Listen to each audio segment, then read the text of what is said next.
¿Alguna vez te has preguntado cuánto queda del Titanic en estos días? Bueno, si no has estado viviendo debajo de una roca, probablemente sepas que han pasado más de 100 años desde que el barco más famoso del mundo naufragó.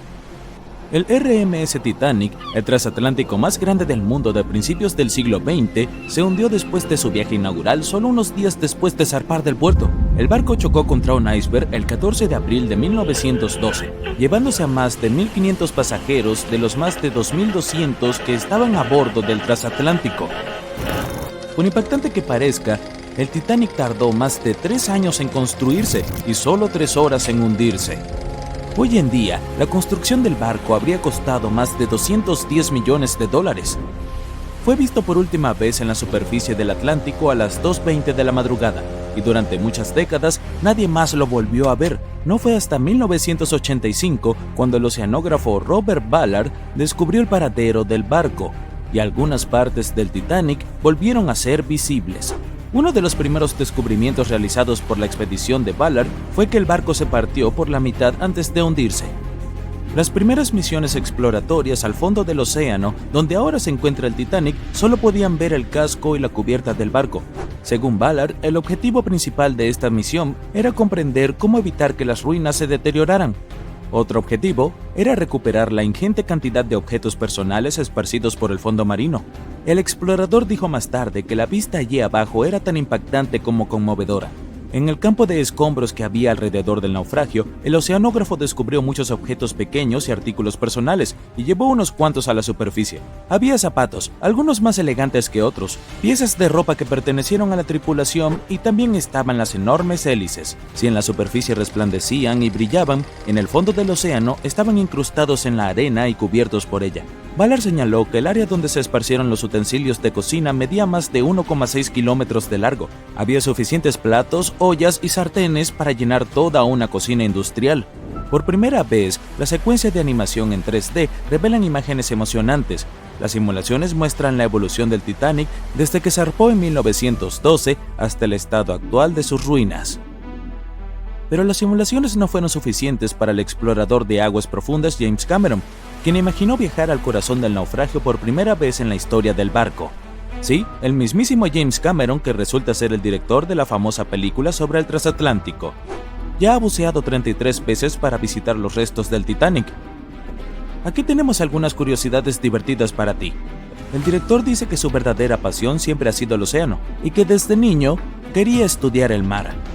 Dirigir, digamos, resultó ser su trabajo diario, y cuando apareció la posibilidad de dirigir Titanic, dijo que sí, solo para poder ir a ver las ruinas del barco en la vida real.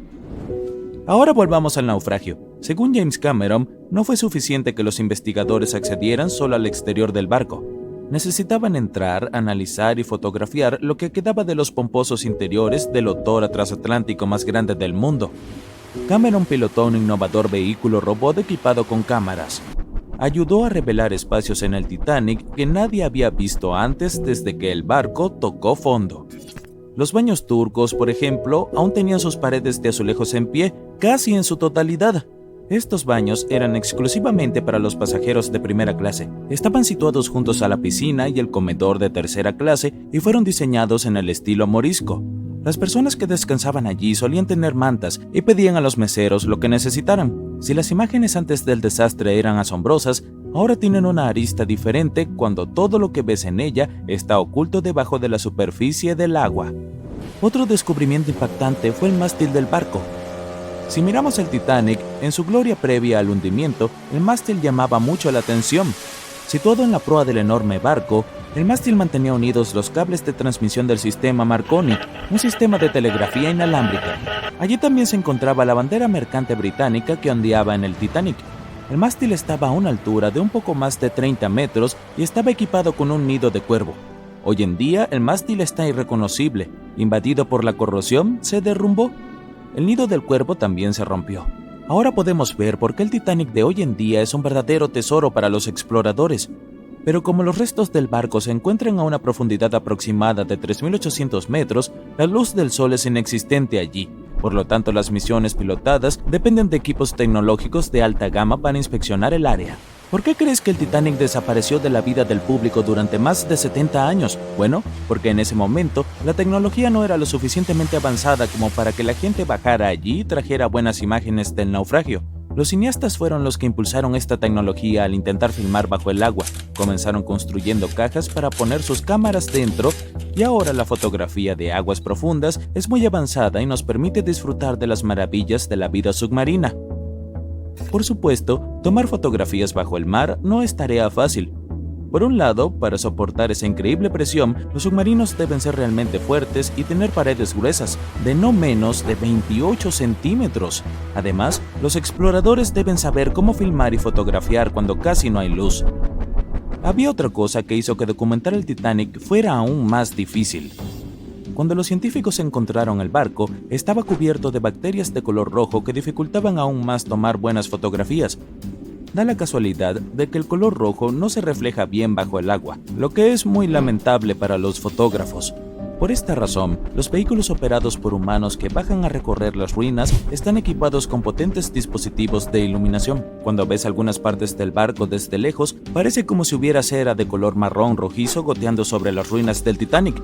Pero en realidad, estas estructuras con forma de carámbano son colonias de microorganismos. Cuando el barco se hundió, trajo consigo una enorme cantidad de bacterias que antes no existían en el fondo del océano. Pero ahora, estas bacterias, junto con las condiciones extremas del fondo del océano, se han convertido en una combinación desastrosa para las ruinas del barco. Estas colonias rojas de microorganismos en realidad se alimentan de hierro y acero, que es básicamente todo lo que queda del Titanic. Algunos de estos microorganismos son unas bacterias llamadas Holomonas titanicae. Pueden comer hasta 100 kilogramos de hierro por día. Esto hace que el Titanic sea una fuente de alimento colosal para ellas. Ha habido muchas especulaciones sobre la esperanza de vida de los restos del barco, después de que los investigadores descubrieron este extraño óxido. Pero, según Cameron y su equipo de investigación, el Titanic no se va a desintegrar pronto. En una de las últimas expediciones a la zona del naufragio, se financió un vehículo pilotado para identificar específicamente un camarote. Perteneció a un pasajero muy importante, Sir Benjamin Guggenheim. Sí, como el museo.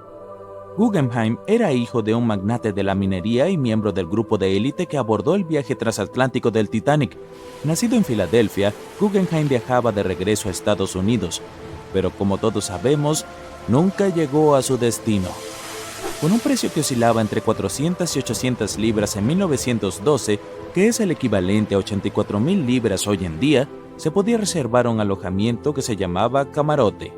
Los camarotes del Titanic eran el tipo más lujoso de habitaciones de primera clase. Estaban ubicados en las cubiertas B o C y estaban decorados en más de 11 estilos diferentes, como jacobeo, georgiano, renacimiento italiano y la lista continúa. Estas habitaciones estaban llenas de paneles tallados y marcos hechos de maderas exóticas, como caoba, roble, etc. Guggenheim ocupó una de estas lujosas habitaciones y 100 años después, uno de sus descendientes financió toda una misión solo para localizar el camarote exacto en el que se había alojado el hombre. Esta expedición se convirtió en un documental para National Geographic y lograron identificar qué camarote era el de Guggenheim, así que felicitaciones para ellos. El 10 de abril de 1912, el RMS Titanic zarpó de Inglaterra. Pero esa no era la presentación de un barco normal. El Titanic fue el transatlántico más grande jamás construido en ese momento. Tenía 270 metros de largo, casi el tamaño de 3 campos de fútbol. Y medido desde el casco hasta la parte superior de las chimeneas, el barco tenía una impresionante altura de 53 metros. Ese es el tamaño de un edificio de 17 pisos. Considerado insumergible, se necesitaron 3,000 trabajadores durante casi 3 años para construirlo. Pero apenas 4 días después de su primer viaje, a las 11:40 p.m., chocó con un iceberg y se perdió bajo las olas del Océano Atlántico. El barco tardó solo 2 horas y 40 minutos en hundirse. Y de los más de 2,200 pasajeros y tripulantes a bordo, solo sobrevivieron 706. El naufragio permaneció perdido durante otros 73 años, ocultando sus muchos secretos dentro de las gélidas aguas del Atlántico. Y si no fuera por un hombre cuya vida entera la había dedicado a explorar el mar, el barco gigante podría haber permanecido perdido por mucho más tiempo. Ese hombre era Robert Ballard. De niño, Ballard estaba obsesionado con el océano. Esta fascinación comenzó cuando solo tenía 12 años. Fue entonces cuando vio una adaptación cinematográfica de la novela de ciencia ficción de Julio Verne, 20.000 leguas de viaje submarino. Lo tenía todo para despertar la imaginación de un joven, desde aventuras y extrañas criaturas hasta un poderoso vehículo submarino llamado Nautilus. Podría viajar a cualquier lugar del mundo al que quisiera ir. A partir de ese momento, la vida en tierra firme ya no estaba en el futuro de Ballard. Cuando tenía 23 años, fue asignado al grupo de inmersión profunda. Allí, ayudó a desarrollar técnicas para buscar en el fondo del océano. Su mayor logro fue la creación de Alvin. Era un submarino pequeño y fácil de maniobrar, que podía transportar a 3 personas. También presentaba un brazo mecánico externo, diseñado para recolectar muestras bajo el agua, mientras la tripulación permanecía segura y seca en el interior. El submarino Alvin rápidamente demostró ser útil para una variedad de tareas. Por ejemplo, una vez se utilizó para rastrear un avión que se había estrellado en el mar. Pero el submarino experimentó una serie de contratiempos. En un caso, fue atacado por un pez espada, lo que provocó que resurgiera rápidamente. El animal, aún atrapado en la parte exterior del submarino, se convirtió en la cena de esa noche. Y en octubre de 1968, el submarino estaba siendo sumergido en el agua cuando los cables que lo sujetaban se rompieron, enviándolo al fondo del océano junto con 3 miembros de la tripulación a bordo. Y debido a que el pequeño aparato todavía estaba abierto, inmediatamente se llenó de agua y rápidamente comenzó a hundirse. Afortunadamente, la tripulación logró escapar, pero Alvin ya no estaba. El mal tiempo obstaculizó múltiples intentos de recuperar la embarcación. No fue hasta el año siguiente que finalmente fue devuelto a la superficie. Con el tiempo, Alvin mejoró.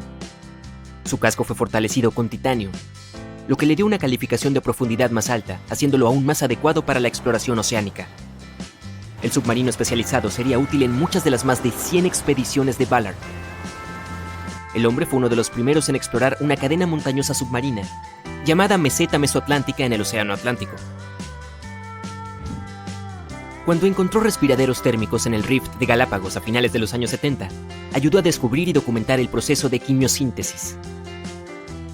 Esa es una síntesis química complicada de la energía de los alimentos por parte de las bacterias. Pero su mayor descubrimiento aún estaba por llegar. Ballard afirmó que nunca había sido un fanático del Titanic, pero eventualmente se obsesionó con encontrar el barco, después de ver a otros exploradores intentarlo y fallar. Como él dijo, el Titanic era claramente el gran monte Everest en ese momento. Muchos otros lo habían intentado, muchos que pensé que habrían tenido éxito o que deberían haberlo tenido, pero no lo lograron. Ballard comenzó a pensar en encontrar el barco ya en 1973. Y 4 años después, lo intentó. Usó el buque de salvamento de aguas profundas Seaprobe, que era un buque de perforación equipado con cámaras y sonar. Pero se vio obligado a rendirse cuando se rompió la tubería de perforación. Simplemente no era su momento. A principios de los años 80, un petrolero de Texas llamado Jack Grimm intentó encontrar los restos del naufragio en 3 ocasiones diferentes. Una vez, Grimm estaba justo sobre el Titanic, pero su equipo no pudo detectarlo. Eso es lo que llamamos mala suerte extrema. Ballard solo estaba esperando su momento. Necesitaba un plan y algo de ayuda. El primer problema fue llegar al fondo del Atlántico. Lo más abajo que había viajado antes era 6.100 metros, y este viaje le llevó 3 horas, y eso no incluía el camino de regreso. Ballard sabía que podía usar a Alvin, ya mejorado con un casco de titanio para soportar la presión del océano. Pero también necesitaba algo que no requiriera que él viajara allí. Un submarino a control remoto, sin piloto, sería ideal. Pero primero tendría que crear uno. Se acercó a las autoridades con la esperanza de que proporcionaran fondos para su proyecto, y aunque los funcionarios no tenían interés en el Titanic, estaban dispuestos a ayudar. Pero había trampa. Ballard primero tuvo que concentrarse en rastrear 2 submarinos, el Treasure y el Scorpion, que se habían hundido en el fondo del Atlántico en la década de 1960. Las autoridades esperaban estudiarlos para averiguar por qué se habían hundido. También querían saber si podían recuperarse o si era seguro dejarlos en el fondo del océano. Solo cuando hubiera completado con éxito esta tarea, sería libre de usar el tiempo restante de su contrato para encontrar el Titanic. Sin otras opciones de financiación, Ballard aceptó la oferta. Se puso a trabajar. Primero, creó 2 nuevos dispositivos. Argo era un trineo submarino de profundidad con cámara de video sin piloto. Fue diseñado para tomar fotos y grabar videos con una serie de cámaras montadas en él. Podría funcionar a profundidades de hasta 6.100 metros y también podría explorar casi el 98% del fondo del océano. Se suponía que Argo estaba atado a un bote.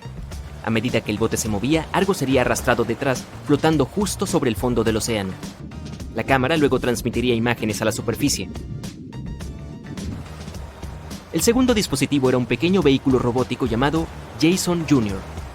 También se controlaba de forma remota, lo que permitía a la tripulación dentro de un submarino como Alvin acercarse y fotografiar objetos submarinos. Ballard ya estaba listo. Sabía que tenía que encontrar esos submarinos rápidamente, y no le tomó mucho tiempo. Para su alivio, la búsqueda fue relativamente simple, y pudo cumplir con sus obligaciones con 12 días de margen. Con casi 2 semanas para dedicarse a encontrar el Titanic, se dispuso a explorar el océano. Enfocó la búsqueda cerca de Terranova, Canadá, arrastrando a Argo por el fondo del océano y revisando las imágenes que recopiló. Y después de unos días sin nada, finalmente encontraron placas de casco, remachadas y una caldera. ¿Podría ser esto? Al día siguiente se reveló la gran proa de un barco. El 1 de septiembre de 1985, Ballard y sus compañeros de tripulación se dieron cuenta de que finalmente habían encontrado el famoso barco. El descubrimiento resultó en una mezcla de emociones. Ballard estaba emocionado de ser el primero en encontrar el lugar de descanso final del Titanic, pero también estaba abrumado por el sentimiento de dolor por aquellos que habían sufrido cuando el barco se hundió. Durante los siguientes 4 días, la tripulación exploró los restos del naufragio. Encontraron el nido del cuervo, desde donde se había visto por primera vez el iceberg. Además, finalmente hubo evidencia de cómo el enorme barco se había partido en 2 antes de hundirse, y se encontraron ambas mitades del barco. Había muebles y vajillas, y lamentablemente, varios zapatos de cuero de los que no habían llegado a un lugar seguro estaban esparcidos por el fondo del océano. Ballard tuvo éxito donde otros fracasaron y se convirtió instantáneamente en una celebridad en todo el mundo. Uno pensaría que ubicar el Titanic sería suficiente para un hombre, pero no para Ballard. En 2019, asumió el reto de resolver otro misterio: la desaparición de Amelia Earhart. Earhart había intentado ser la primera mujer en volar alrededor del mundo. Desafortunadamente, desapareció en algún lugar sobre el Océano Pacífico en 1937. Ni ella ni su avión fueron encontrados. Ballard esperaba que su suerte con el Titanic lo ayudara a encontrar dónde se había hundido Earhart, pero su expedición no pudo encontrar nada. Y aunque Robert Ballard ha encontrado más naufragios que nadie, es solo la punta del iceberg. Se estima que hay más de 3 millones de naufragios en el océano, y Ballard solo ha localizado 100 de ellos. Ahora, con más de 70 años, el hombre espera alentar a los jóvenes a continuar con su trabajo de exploración del océano y sus muchos misterios. En 1989 comenzó Jason Learning Project, para inspirar a los estudiantes de primaria a dedicarse a las ciencias, tecnología, la ingeniería y las matemáticas. Y también tiene su propio barco de investigación llamado E.V. Nautilus, por el nombre del submarino en la novela de Julio Verne. Un merecido homenaje a la historia que inspiró su carrera.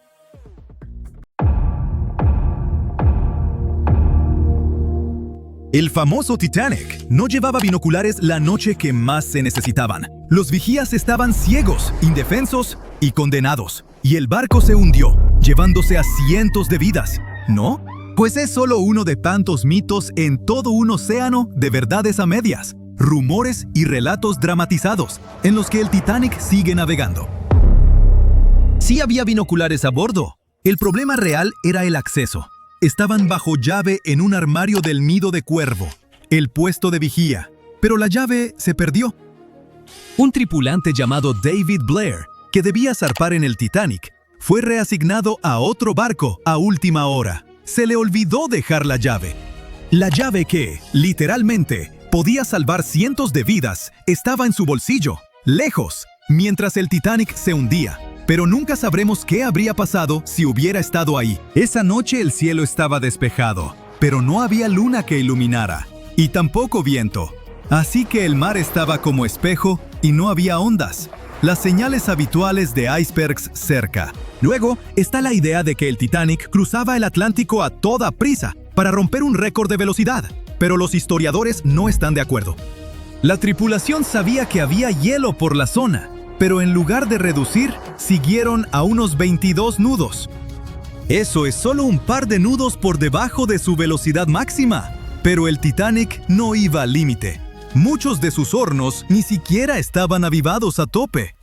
Y en esa época era normal seguir adelante y confiar en que los vigías verían el hielo antes de que el barco lo golpeara. Esos enormes transatlánticos no eran de tomárselo con calma, eran de llegar a tiempo, con precisión. Barcos como el Titanic eran prácticamente los trenes express del mar, y cualquier retraso habría sido un desastre de imagen. Así que sí, conocían los riesgos, pero no los veían como gran cosa. Al fin y al cabo, muchos barcos ya habían tenido sustos y salieron bien librados. No veían el hielo como una gran amenaza entonces, ni siquiera temían choques de frente. Y seguro has oído que la White Star Line, la empresa dueña del Titanic, lo promocionaba como insumergible. En 1910, la compañía presumía a sus dos nuevos gigantes del océano, el Titanic y su gemelo, el Olympic. Sus anuncios decían con orgullo que estaban diseñados para ser insumergibles. La empresa con eso quería decir que, en teoría,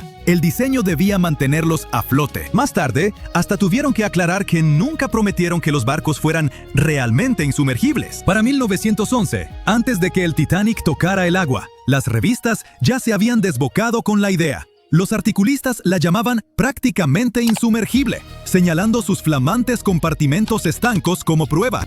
Y así, la leyenda nació antes de que el barco saliera del muelle. Después del hundimiento, incluso un directivo de White Star Line admitió en la investigación oficial que cuando oyó la noticia, no la creyó. De veras pensaba que el Titanic no podía hundirse. Pero lo de insumergible nunca fue su principal gancho. White Star Line no vendía tanto seguridad como lujo. El Titanic debía ser la joya del viaje oceánico, enorme, elegante y rebosante de comodidad. Otra historia que se nos quedó es que, antes de golpear el iceberg, un incendio de carbón ardía en una de las carboneras del Titanic. Habría debilitado el casco y lo volvió más vulnerable. Algunos incluso dicen que ese fuego provocó o aceleró el hundimiento. Bueno, es parcialmente cierto. Sí hubo un incendio de carbón en una de las carboneras antes del viaje. Incendios en carboneras no eran raros en los buques de vapor de la época. Podían arder en brasas durante días, pero no era nada parecido a un fuego descontrolado. Las cronologías, los diarios de la tripulación y los análisis estructurales indican que un fuego de esa intensidad y en esa posición no pudo causar un daño estructural fatal. Si el incendio hubiera hecho tanto daño, el barco habría fallado incluso antes del choque. Pero el Titanic se mantuvo a flote por más de 2 horas, lo que indica que el verdadero villano seguía siendo el iceberg. Otra vuelta de esa historia es que pudo distraer a la tripulación, impidiéndoles atender bien la situación del iceberg. Eso suena más plausible, pero aún así no es lo mismo que decir que el fuego fue el verdadero culpable. Hablando de culpables reales, no hay duda de que fue un iceberg, pero el desastre que provocó fue mucho más sutil que una gran brecha estilo película en el casco. En lugar de eso, produjo muchas microfracturas en los remaches, las costuras y las juntas metálicas. Cada una era casi imperceptible, pero como el barco iba en marcha, el agua entraba de forma constante por esas microhendiduras a presión. Se filtró poco a poco en varios compartimentos y llenó 6 secciones estancas. El Titanic se mantuvo a flote a duras penas, tomando agua, y fue cediendo compartimento tras compartimento. Se hundió en un lapso de 2 horas, no en cuestión de minutos. Si el iceberg hubiera abierto el casco de forma catastrófica, el barco habría caído casi de inmediato, y la gente no habría tenido tiempo de reaccionar ni de escapar. Tristemente, no todos tuvieron esa oportunidad de todos modos. Seguro recuerdas la escena desgarradora de la película Titanic, en la que los pasajeros de tercera intentan subir a cubierta, pero los encierran abajo en su sección. Bueno, eso es solo parcialmente cierto. Sí había barreras que separaban a las clases, pero estaban sobre todo para cumplir las leyes migratorias de Estados Unidos. Los pasajeros de tercera, que iban a América en busca de una nueva vida, debían pasar revisiones médicas y trámites de inmigración. Por eso viajaban en cubiertas separadas. Había algunos botes salvavidas para ellos, aunque no en las zonas de tercera. Así que tenían que atravesar un laberinto de pasillos y escaleras para llegar arriba. Y muchos pasajeros de tercera ni siquiera quisieron intentarlo, porque no querían dejar su equipaje. Al final, solo alrededor de una cuarta parte de los pasajeros de tercera sobrevivió, pero nadie los mantuvo a la fuerza en las cubiertas inferiores. Ahora cambiemos de tema y hablemos de hechos del Titanic que antes se negaban o se pasaban por alto, pero que ya se han probado ciertos. Por ejemplo, la mayoría de los planos y diagramas que has visto en documentales no muestran una cubierta oculta bajo la línea de flotación llamada fondo interior. Muchos ingenieros externos ni la entendían del todo ni la mencionaban. Esa cubierta oculta se extendía casi a lo largo de todo el barco y tenía 44 tanques estancos separados. La mayoría eran para lastre de agua, algunos para agua dulce. También había tanques laterales, babor y estribor, que ayudaban al equilibrio. El fondo interior era como el organizador integrado del barco. Dividía al Titanic en secciones separadas, permitiendo que distintas partes se mantuvieran equilibradas y fueran más fáciles de controlar. Estaba diseñado para mantenerse a flote con hasta 4 compartimentos de proa inundados. Tristemente, el encuentro con el iceberg abrió 6 compartimentos, y ya sabes lo que pasó después. Y por último, mi mito favorito del Titanic, que el barco se partió limpiamente en 2, como en una escena de acción de Hollywood. Culpen a James Cameron por eso. Todos lloramos al verlo, pero la realidad fue mucho más fea. Durante muchos años, tras la tragedia, los sobrevivientes no se pusieron de acuerdo en lo que vieron. Algunos dijeron que el barco se hundió entero, otros juraron que se partió. A los segundos no les creyeron, hasta que los científicos hallaron el pecio en 1985. Entonces, se confirmó por fin la verdad. El Titanic sí se había quebrado en 2, pero nada limpio. El metal se torció, se desgarró y se hizo trizas, mientras la popa se alzaba y 2 fuerzas opuestas lo desgarraron. Y para hacerlo aún más trágico, la gente seguía aferrada a la mitad trasera, cuando ésta se quebró y se hundió en la oscuridad. El vigía grita: «¡Iceberg justo adelante!». El Titanic golpea el hielo. El agua empieza a inundarlo. Los pasajeros de tercera clase están encerrados. No hay suficientes botes salvavidas para todos. Cunde el pánico. Los violines suenan. El barco se hunde. Bueno, todos conocemos la historia de la película Titanic como si fuera la palma de nuestra mano a estas alturas. Pero, ¿y si te dijera que Hollywood nos mintió? Para contar la verdadera historia de lo que sucedió esa fría noche de 1912, necesitamos retroceder un poco. El vigía grita: «¡Iceberg justo adelante!». Sí, esa parte era cierta. Justo antes de las 11:40 de la noche, Frederick Flett notó algo más oscuro que el mar directamente delante. A medida que el barco se acercaba, se dio cuenta de que era un iceberg. Las máquinas se invirtieron rápidamente y el barco giró de forma brusca. En lugar de chocar de frente, el Titanic rozó el costado del iceberg y esparció hielo sobre la cubierta delantera en el proceso. Si recuerdas, en la película, Jack y Rose están teniendo un momento romántico cuando sienten que el barco tiembla tras golpear el iceberg. Todo se sacude como si estuvieran en medio de un ligero terremoto. Algunos pasajeros de la vida real informaron haber sentido algo similar después del impacto, pero según el sobreviviente del Titanic, Frank Prentice, no fue exactamente así. Dijo que no hubo un impacto como tal y todo se sintió más como si estuvieras frenando de golpe con tu auto. El barco se detuvo y eso fue todo. Algunas personas incluso durmieron durante la colisión, lo que confirma que no hubo un impacto tan abrupto. El señor Prentice, curioso por lo que había ocurrido, salió de su cabina y se dirigió a la cubierta. Cuando llegó allí, todo lo que pudo ver fue un poco de hielo en la superficie, no el colosal iceberg que Jack y Rose notaron.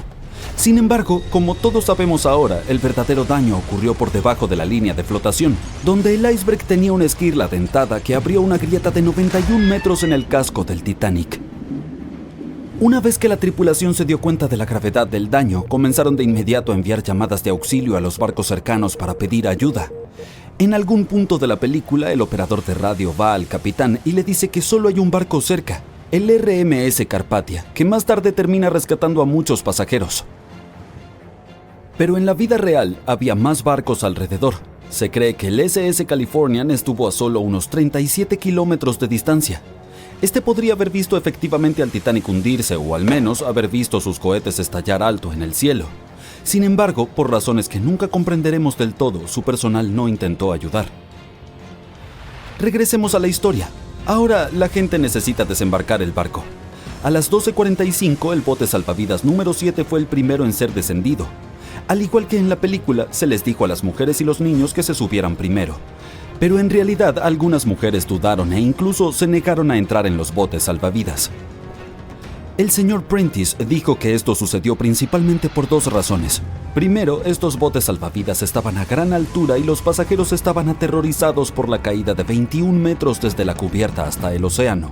Y segundo, la mayoría de las mujeres no creían que el Titanic realmente se hundiría. Después de todo, lo llamaban insumergible, así que la idea de subirse a un bote salvavidas parecía inútil en ese momento. Esta mentalidad probablemente explica por qué Lois Smith, una pasajera de primera clase, recordó que al principio no hubo pánico ni caos. Otros sobrevivientes confirmaron esto, puesto que dijeron que no había mujeres ni niños llorando. Pero una cosa que en verdad era preocupante, al menos para la tripulación, era la posibilidad de que los botes salvavidas se hundieran bajo demasiado peso. Esta es una de las teorías de por qué los primeros botes salvavidas partieron llevando solo una fracción de su capacidad total. Como el bote salvavidas número 7, que solo llevaba 27 personas, aunque podía albergar hasta 65. En total, el Titanic tenía 20 botes salvavidas que podían transportar a aproximadamente la mitad de las 2.200 personas a bordo esa noche. Pero eso no sucedió y ahora sabemos que los pasajeros no tenían idea de que no había suficientes para todos. Mientras las mujeres abordaban tranquilamente los primeros botes salvavidas, los músicos se dirigían a la cubierta. Su único objetivo era tocar y mantener la calma entre los pasajeros.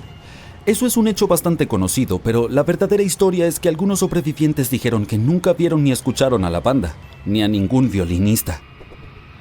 No es que Hollywood te haya engañado. Sin embargo, los músicos tocaron durante más de 2 horas después de que el barco chocara con el iceberg. Así que quizá estos pasajeros estaban demasiado aterrados para notar las canciones, o los músicos comenzaron a tocar más tarde de lo que pensamos. Ahora es momento de hablar sobre el terrible trato que los pasajeros de tercera clase recibieron. La película retrató a la tripulación como cruel, como si hubieran encerrado a los menos afortunados bajo cubierta como animales, sin darles oportunidad de llegar a los botes salvavidas para salvar sus vidas.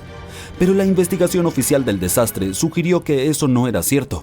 Es decir, sí, menos pasajeros de tercera clase sobrevivieron en comparación con los de primera y segunda clase, pero hubo otros factores en juego. Muchos pasajeros de tercera clase se mostraron reacios a abandonar el barco aferrándose a sus pertenencias y tuvieron más dificultades para subir desde sus camarotes que estaban en los extremos del barco. Algunos sobrevivientes confirmaron que no estaban encerrados. De hecho, fue todo lo contrario. La señora George Wabi, una mujer libanesa que viajaba en tercera clase, dijo que cuando estalló el caos, algunos valientes miembros de la tripulación y pasajeros de primera clase bien vestidos en realidad la ayudaron a subir a la cubierta de primera clase y finalmente a un bote salvavidas. Al principio, el Titanic se hundía lentamente, poco a poco. Los pasajeros informaron haber visto el agua subir y haber escuchado estallidos y cuarteaduras. Luego hubo un fuerte boom. Algunos dijeron que solo había habido una explosión, mientras que otros la describieron como una serie de explosiones más pequeñas que pensaron que habían sido los mamparos cediendo. Y también hubo un grupo de personas que dijo que solo había escuchado un sonido retumbante. Entonces, no todos estuvieron de acuerdo sobre el sonido que habían escuchado, pero un hecho es innegable. A las 2:18 de la mañana, las luces del Titanic se apagaron y el barco se sumió en la oscuridad total. A medida que la proa continuaba hundiéndose, la popa se levantó fuera del agua, lo que ejerció una inmensa presión en la parte central del barco. Esto provocó que el Titanic se partiera en dos. En la película de James Cameron, este momento es bastante dramático, con el barco hundiéndose casi verticalmente en el agua. Pero en realidad, la ruptura probablemente ocurrió en un ángulo mucho menor, tal vez justo debajo de la línea de flotación. Aún así, se inclinó lo suficiente como para que las personas no pudieran mantenerse en pie y comenzaron a deslizarse hacia el agua. Una cosa interesante es que no fue hasta que se encontró el naufragio en 1985 que se confirmó finalmente que el Titanic se había partido. Hasta entonces, los sobrevivientes habían dado relatos contradictorios. Al menos 8 afirmaron haber visto partirse el barco. Emily Ryerson, una pasajera de primera clase, lo describió como si el Titanic hubiera sido cortado a la mitad con un cuchillo. Pero también había un pequeño número de testigos que insistían en que el Titanic se había hundido intacto. En ese momento, esta teoría era más aceptada porque la mayoría de las personas aún no creían que el supuesto barco indestructible pudiera partirse en dos. Entonces, ¿por qué los informes contradictorios? Bien, lo que no ves en las películas, por razones obvias, es lo increíblemente oscuro que estaba cuando ocurrió la tragedia. Era como estar en una habitación sin luz donde solo se pueden distinguir formas y sombras. Así eran los botes salvavidas. Esto significa que los pasajeros no podían realmente ver lo que estaba ocurriendo, y la mayoría de aquellos que estaban cerca del barco o perdieron la vida o estaban demasiado concentrados en tratar de sobrevivir como para prestar atención a los detalles del naufragio. Aunque la película de James Cameron no capturó por completo cuán aterradoramente oscura fue realmente la catástrofe, la serie de televisión de 2012 Titanic hizo un mejor trabajo al mostrar el terror absoluto de esa noche.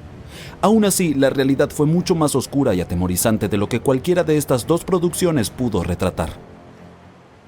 Hola, capitán. ¡Qué tremendo barco del siglo XVIII tienes ahí! Pura madera pulida y velas suaves como seda. El viento se ha portado bien hoy y el sol ya se está poniendo. Es el momento perfecto para echar el ancla y aclarar algunos malentendidos sobre ella. Hay un par de grandes mitos sobre cómo funcionan en realidad las anclas. El primero puede sonar medio tonto, y de eso podemos culpar a las caricaturas, pero sí conviene mencionarlo. Es la idea de que las anclas se usan para detener barcos en movimiento. Que si el barco va demasiado rápido, avientas una gran garra de metal como si fuera el freno de emergencia. Eso está mal. De hecho, puede acabar muy mal. Soltar el ancla mientras el barco todavía se mueve puede destrozar el equipo y mandarte a nadar con los peces. Luego está la versión adulta. Va más o menos así. Un barco necesita detenerse. La tripulación baja el ancla con toda su cadena, cae al fondo del mar y por eso el barco se vuelve un objeto inmóvil. La idea básica es que algo muy pesado mantiene en su lugar a algo que flota. Eso no está del todo mal, pero es una simplificación excesiva. No se trata solo del peso. También influyen el agarre, la forma y una buena dosis de física. Dicho eso, las anclas sí son extremadamente pesadas. Desde hace miles de años, los barcos han dependido del peso. Los marineros de la antigüedad usaban enormes rocas, costales de arena, canastas llenas de piedras o trozos de plomo para que sus embarcaciones no se movieran. Conforme evolucionaron los barcos, también lo hicieron las anclas. Los vikingos les añadieron brazos de madera y piedras para ayudar a agarrarse del fondo marino. Los romanos les pusieron unas uñas de hierro para que el ancla se enganchara en el lecho oceánico en lugar de solo descansar sobre él. Pero todavía no entendían del todo que un buen diseño le gana al simple peso hasta mucho más tarde. Durante la era de la vela, de mediados del siglo XVI hasta el siglo XIX, las anclas se forjaban en hierro y a veces pesaban miles de kilos cada una. Los barcos solían llevar 2 o 3. Los marineros creían que nunca se podía ser demasiado precavido. El ancla principal del Titanic pesaba unas 16 toneladas. Se necesitaron 20 caballos para arrastrarla durante las pruebas. Es como colgarle 10 carros promedio en la proa de un barco. Y a partir de ahí, las cifras solo crecieron. Hoy en día, los cruceros y los buques de carga sueltan anclas que pesan 20, 30, a veces más de 40 toneladas. Si alguna vez has estado cerca de un puerto, seguro notaste cómo el ancla se ha vuelto un símbolo de estabilidad. La ves en tatuajes, logotipos, incluso llaveros y joyería. Algunos bares junto al agua cuelgan anclas decorativas en las paredes, porque simplemente se siente como algo muy marinero. Incluso la palabra anclado literalmente significa seguro y estable. En resumen, las anclas son importantes y pesadas tanto en sentido literal como simbólico. Lo cual es curioso, porque por enorme que sea el gancho, tu barco todavía se puede desviar. Una ráfaga fuerte de viento puede empujar un barco de lado como si nada. Corrientes y olas que parecen inofensivas pueden ir sacando poco a poco a la embarcación de su lugar. Un barco que parecía perfectamente anclado se va a la deriva, para susto de su dueño. Puertos, arrecifes o tormentas, da igual. Cada vez alguien termina aprendiendo una lección muy cara. Que tu barco se haya ido de paseo ya es un problema, pero es mucho peor cuando al amanecer ves que chocó con algo. Y es porque el verdadero héroe de esta historia es la cadena. Vamos a sumergirnos más y ver qué pasa bajo el agua. Cuando un barco echa el ancla, baja con ella mucha cadena. La cadena se hunde y se extiende plana sobre el fondo marino. Esa forma que dibuja la cadena se llama catenaria y es muy importante. Eso hace que la fuerza entre el barco y el ancla se mantenga baja y casi horizontal, que es lo que permite que el ancla se entierre en el fondo marino como una garra. Cuanto más jala el barco, más se clava el ancla. En esencia, lo que mantiene al barco en su sitio es que el ancla se va enterrando y la fricción. Pero el océano puede ser impredecible. Si las olas fuertes o el viento levantan demasiada cadena del fondo, el tirón se vuelve más vertical. Entonces el ancla empieza a deslizarse en lugar de enterrarse. A eso se le llama arrastrar el ancla. El momento en que la deriva tranquila se convierte en «Oh, no! Ahora sí nos estamos moviendo de verdad».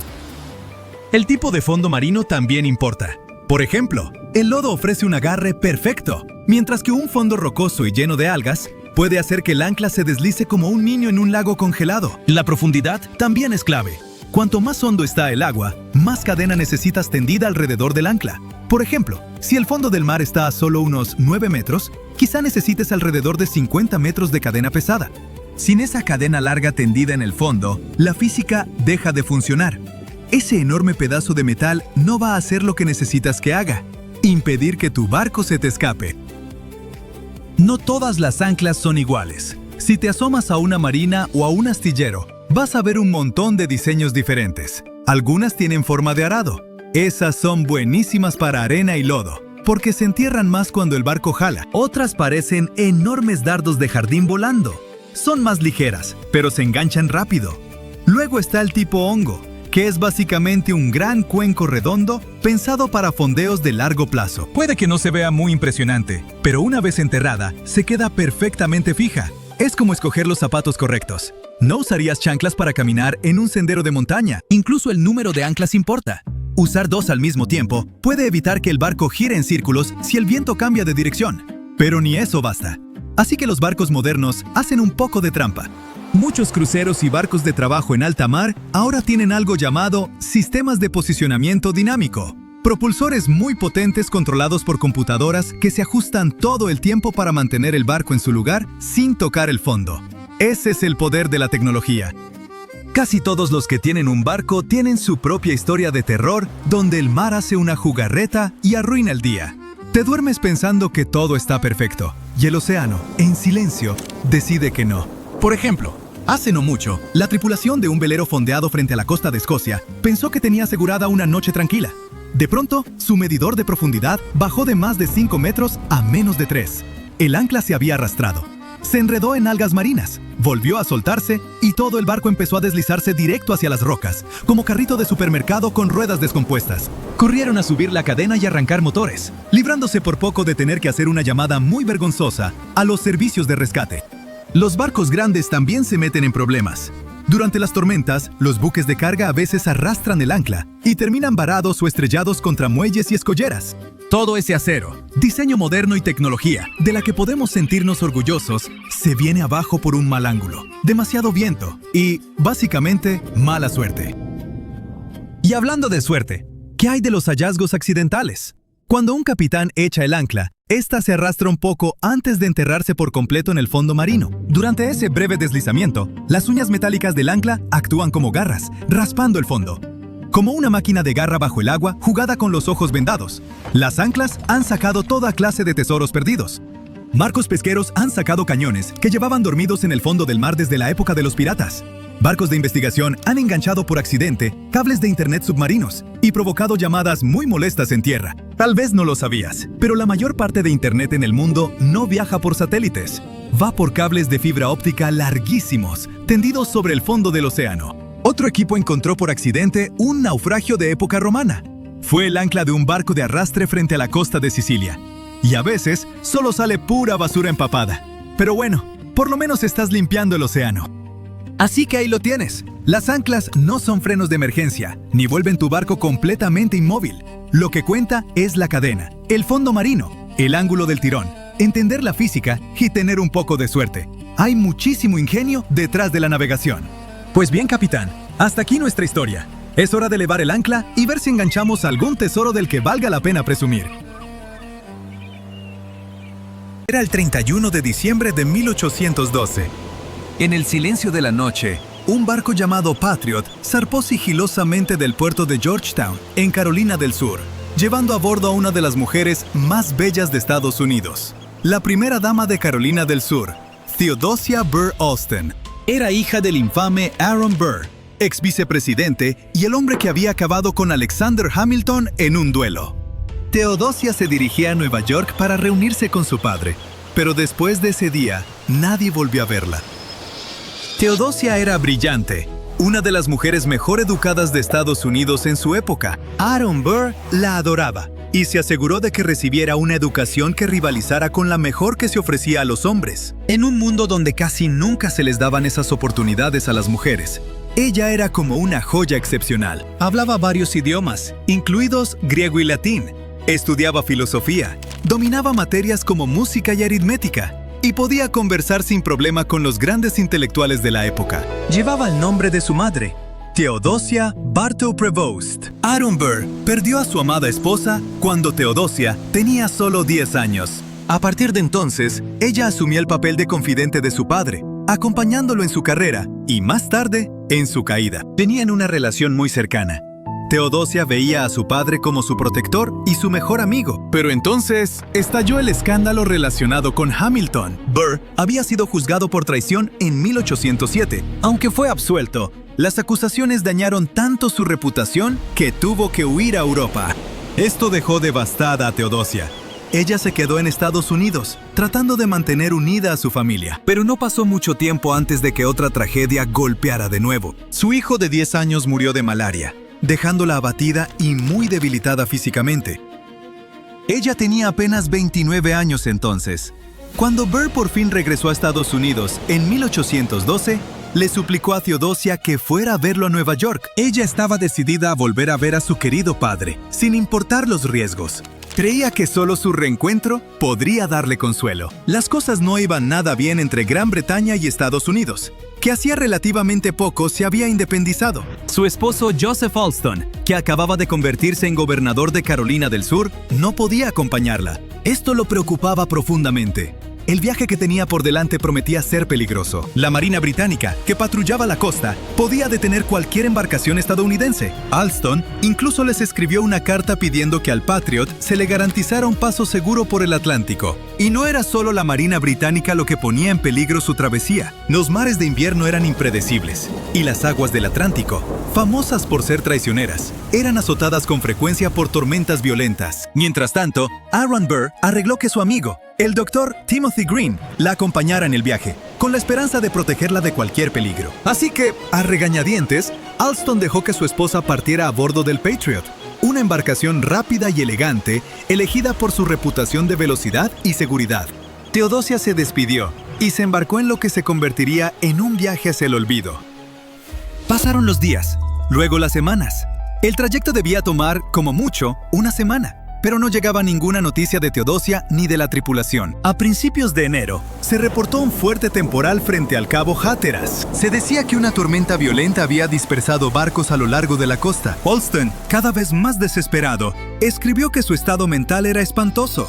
Pero aún así, no llegaban noticias. Tanto Aaron Burr como Alston se aferraban a la esperanza de que, quizá una tormenta, solo hubiera retrasado su llegada. Pero conforme las semanas se convirtieron en meses, esa esperanza empezó a desvanecerse. Todo apuntaba a que el Patriot se había perdido en el mar con todas las personas a bordo.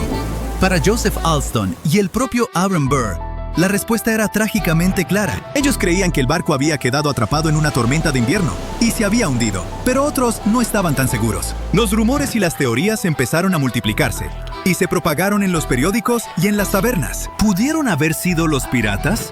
Llevaban años asolando la costa de Carolina. También estaban los habitantes locales, conocidos como bankers o wreckers, una especie de saqueadores famosos por robar en barcos naufragados. Robaban objetos del llamado Cementerio del Atlántico, la costa de Carolina del Norte. Además, ellos mismos provocaban algunos de esos naufragios. Usaban faroles para atraer barcos hacia aguas peligrosas y hacer que encallaran. Cuando las naves quedaban varadas, las saqueaban y dejaban atrás a la tripulación y a los pasajeros. Algunos creen que estos despiadados saqueadores pudieron haber desmantelado hasta el último resto del Patriot. Aaron Burr no creía que ella hubiera sido capturada por piratas. Según él, si siguiera viva, ninguna cárcel del mundo podría mantenerla alejada de su padre. Los rumores se volvieron cada vez más disparatados. Algunos aseguraban que había sido capturada en el Triángulo de las Bermudas. Se enviaron buscadores a Nassau y a las Bahamas, pero nunca se encontró rastro del Patriot. Incluso circulaba una historia, según la cual había sido llevada a lejanas costas en Galveston, Texas, donde alguien insistía en que había muerto y había sido enterrada en el anonimato. Se decía que su fantasma ahora rondaba las Islas Barrera de Carolina del Norte, conocidas como los Outer Banks, buscando sin descanso a su padre. Algunos piratas incluso empezaron a atribuirse su desaparición. En 1820, 2 hombres a punto de ser ejecutados confesaron haber saqueado y hundido el barco Patriot. Y luego, en 1833, otro pirata afirmó que su tripulación había encontrado la nave y la había mantenido cautiva. Contó que ella se resistió con fiereza y describió con lujo de detalle cómo él mismo obligó a Teodosia a caminar por la tabla. Los historiadores han intentado reconstruir las pistas. Los registros de los barcos de la época muestran que, en efecto, el Patriot fue detenido por la flota británica cerca del cabo Hatteras el 2 de enero de 1813, pero gracias a la Carta de Olsztyn, se le permitió al barco continuar su ruta. Y sí, realmente hubo una tormenta. Azotó toda la región en enero. La tormenta golpeó con especial fuerza justo en esos días. Y aunque esta sea la explicación más probable, no es una certeza absoluta. La gente sigue especulando, pero nadie conoce la verdad. Nunca pudieron encontrar el barco. No apareció ningún cuerpo, ningún resto del naufragio, ni prueba definitiva alguna. Teodosia se desvaneció para convertirse en leyenda. Y Aaron Burr jamás se recuperó del dolor de perder a su hija. Y luego, en 1869, 57 años después, ocurrió algo muy extraño. El doctor William Poole, un médico de Elizabeth City, visitó el pueblo de Nags Head en los Outer Banks de Carolina del Norte. Era un pueblo costero aislado, pequeño y sencillo. Una anciana del lugar estaba en su lecho de muerte. En sus últimos momentos, le entregó a su médico un fino cuadro al óleo como forma de pago. Era el retrato de una misteriosa mujer joven. Y, como quizá ya sospechas, el retrato era nada menos que de Theodosia Burr Olsztyn. Según la mujer, ese cuadro había sobrevivido a un naufragio ocurrido más de 50 años antes. Curiosamente, el cuadro no estaba firmado, y el nombre de la mujer nunca quedó registrado. Pero la serena gracia y la inteligencia en la mirada del retrato intrigaron de inmediato al Dr. Poole, dando a entender que podría haber algo más detrás de todo esto. De inmediato, acudió a la prensa. Se convocó a familiares de los Burr y a personas que habían conocido a Teodosia para que examinaran el retrato. Lo compararon con un grabado de Teodosia y, para asombro de todos, coincidía con ella. Pero, ¿cómo había terminado en manos de esta misteriosa anciana? ¿Lo habrían robado piratas y pasado de generación en generación? Por supuesto, muchos también se preguntaban si esa anciana no sería la propia Teodosia. Tal vez había sobrevivido y pasado el resto de su vida escondida. Es algo muy poco probable, pero no hay manera de comprobar la verdad. El cuadro en sí también era un misterio. ¿Cuándo se había pintado y quién lo había hecho? La mayoría supone que Teodosia mandó hacer este retrato antes de partir y se lo llevó a bordo. Tal vez estaba pensado como un regalo para su padre, tras años de dolorosa separación. Pero el viaje del cuadro no terminó ahí. Después de ser identificado, acabó en la biblioteca Lewis Walpole de la Universidad de Yale. Permaneció ahí durante años y solo volvió a exhibirse en 2017 en una muestra especial en el Museo del Albemarle, en Carolina del Norte. Este retrato es la última pieza tangible de la historia de Teodosia. Pero incluso él plantea más preguntas que respuestas, y el relato sigue siendo un misterio hasta el día de hoy. Bomberos. Sí, hola. Hay un incendio en el departamento 16 de la Torre Grenfell. Está en el 4º piso. Ok. Rápido, rápido, rápido. 14 de junio del 2017. Londres. En el 4º piso de la Torre Grenfell, Behailou Kebede despierta con su alarma de humo poco antes de la 1 de la madrugada. Corre a la cocina y ve llamas cerca de su refrigerador, que se extienden rápidamente. Con el corazón acelerado, llama a los bomberos, sin saber que esta noche se convertirá en uno de los peores desastres que Inglaterra haya visto jamás, cobrando 72 vidas.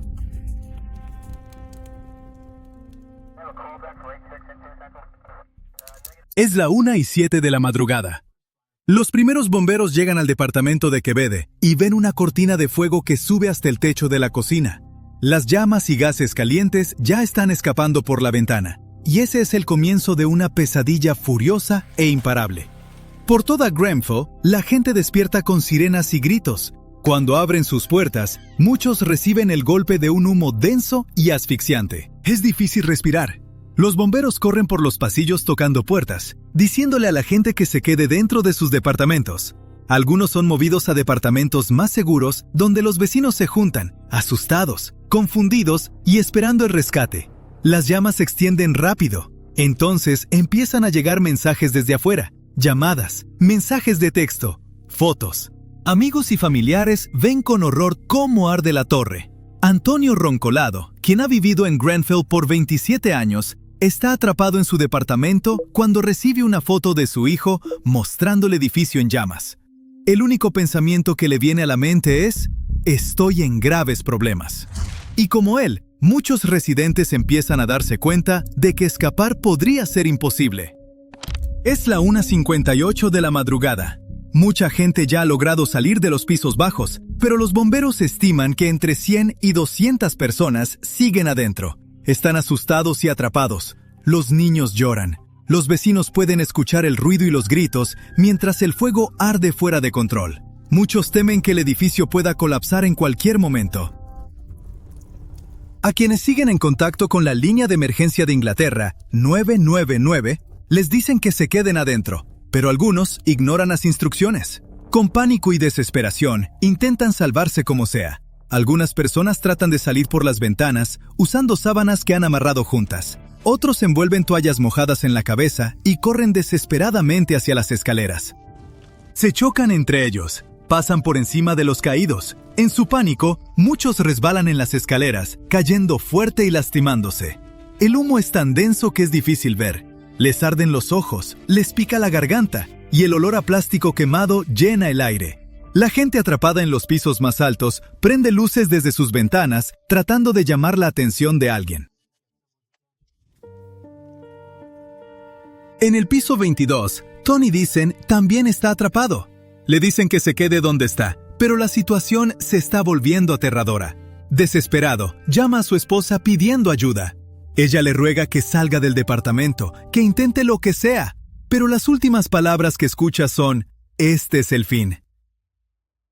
Son las 2:09 de la madrugada. 34 departamentos están completamente en llamas. La velocidad y propagación de las llamas crean un desafío sin precedentes.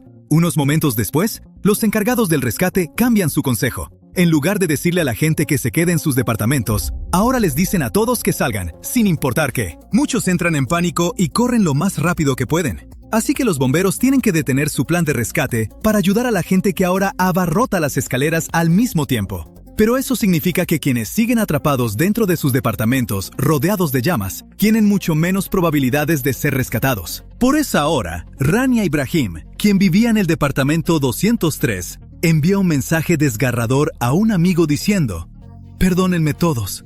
Adiós".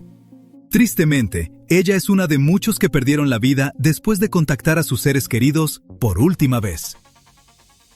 Para las 4:30 de la madrugada, todo el edificio está en llamas. Más de 100 departamentos han sido destruidos. Desde afuera, la gente ve con horror cómo las llamas toman control de la torre. Los esfuerzos de rescate continúan por horas. A las 8:07 de la mañana, el último sobreviviente es rescatado: Elpidio Bonifacio, un jubilado con discapacidad visual parcial. Había estado atrapado en su departamento del piso 11 y después dijo que había perdido toda esperanza antes de que los bomberos finalmente lo encontraran y lo ayudaran a bajar por las escaleras. Su rescate fue uno de muchos actos de valentía esa noche, mientras los bomberos trabajaban sin descanso para salvar a todos los que pudieran. Al final, 151 hogares fueron destruidos en la torre y el área circundante. Tristemente, 72 vidas se perdieron, y para quienes sobrevivieron, la vida nunca volvió a ser igual. Muchos perdieron familiares y amigos adentro. También perdieron sus hogares, sus recuerdos y todo lo que tenían en esa tragedia. Vehai Luquebede, el hombre que vivía en el departamento donde todo comenzó, nunca se recuperó. Dice que su corazón está lleno de desolación, pero Quebede no puede ser culpado por lo que pasó. El incendio fue accidental y, según la investigación pública, él hizo todo bien de principio a fin. Llamó al 999, avisó a sus compañeros de departamento y vecinos del cuarto piso tan pronto como vio humo. Y mientras la torre ardía esa noche, intentó desesperadamente ayudar a sus vecinos y amigos. Pero por un tiempo, algunos reportes noticiosos afirmaron que su refrigerador incendiándose fue lo que causó todo, aunque eso nunca se comprobó. O sea, sí, el fuego empezó en su cocina, pero debió haberse quedado ahí. Solo se propagó y se volvió catastrófico por algo mucho más serio. ¿Recuerdan toda la instrucción de quedarse adentro, verdad? Esto en realidad es una política normal de seguridad contra incendios. Pero decirle a la gente que se quede en sus hogares solo funciona si puedes confiar en que el diseño del edificio detendrá la propagación de las llamas. El problema fue que no lo hizo. Varias fallas estructurales y de diseño hicieron que el fuego se propagara más rápido de lo que cualquiera podría imaginar. El mayor problema fue el revestimiento exterior agregado durante la remodelación del 2016, del cual, por cierto, los residentes se quejaron muchísimo. No soportaban el ruido constante, el polvo y los trabajadores siempre acaparando los elevadores. Cuando el trabajo finalmente terminó, el exterior de la torre se veía lujoso. Pero había un problema. Habían convertido un bloque de vivienda social simple y seguro en un edificio de apariencia elegante que en realidad era una trampa peligrosa. Se veía genial por fuera, pero no era nada seguro. El asunto es que la torre Grenfell había sido cubierta con paneles compuestos de aluminio. Dentro de ellos había un núcleo de polietileno, básicamente un plástico altamente inflamable que libera una cantidad enorme de calor cuando se quema, así que actuó como combustible para el fuego. También instalaron aislamiento térmico debajo del revestimiento. Estaba hecho de espuma de poliuretano, otro material combustible que ayudó a propagar el fuego. Algunos expertos señalaron que el revestimiento ACM, o sea, esos paneles de aluminio con núcleo de polietileno, ya habían sido marcados en pruebas anteriores de fuego como extremadamente peligrosos. Se quemaba rápido, producía calor intenso y liberaba humo denso, pero no se hizo nada para cambiar eso. Entonces, normalmente, tenemos 6 capas de protección contra incendios: prevención, detección, evacuación, supresión, compartimentación y la resistencia de la estructura al fuego. Pero en la torre Grenfell, 5 de esas 6 capas fallaron. Desde ese día trágico, los sobrevivientes y las familias han seguido luchando por la verdad, justicia y cambio. La investigación de la torre Grenfell, creada para descubrir qué pasó realmente, se dividió en 2 fases, y su reporte final, publicado el 4 de septiembre del 2024, culpó a las autoridades y a la industria de la construcción, y especialmente a las compañías que instalaron el revestimiento inflamable en el exterior del edificio. Concluyó que este revestimiento no cumplía con los estándares de seguridad contra incendios, y fue la razón principal por la que el fuego se propagó tan rápidamente. También criticó a los bomberos por tardar demasiado en cambiar del consejo de quedarse adentro a un plan de evacuación completa, un retraso que costó tiempo valioso y vidas. El incendio de Grenfell cambió al país para siempre. El reporte final hizo 58 recomendaciones, incluyendo actualizaciones importantes a las regulaciones de seguridad en edificios. En los años siguientes, la tragedia provocó revisiones de seguridad a nivel nacional, nuevas leyes y reglas más estrictas sobre materiales de construcción y protección contra incendios. Todo dirigido a asegurar que una tragedia como Grenfell nunca vuelva a suceder.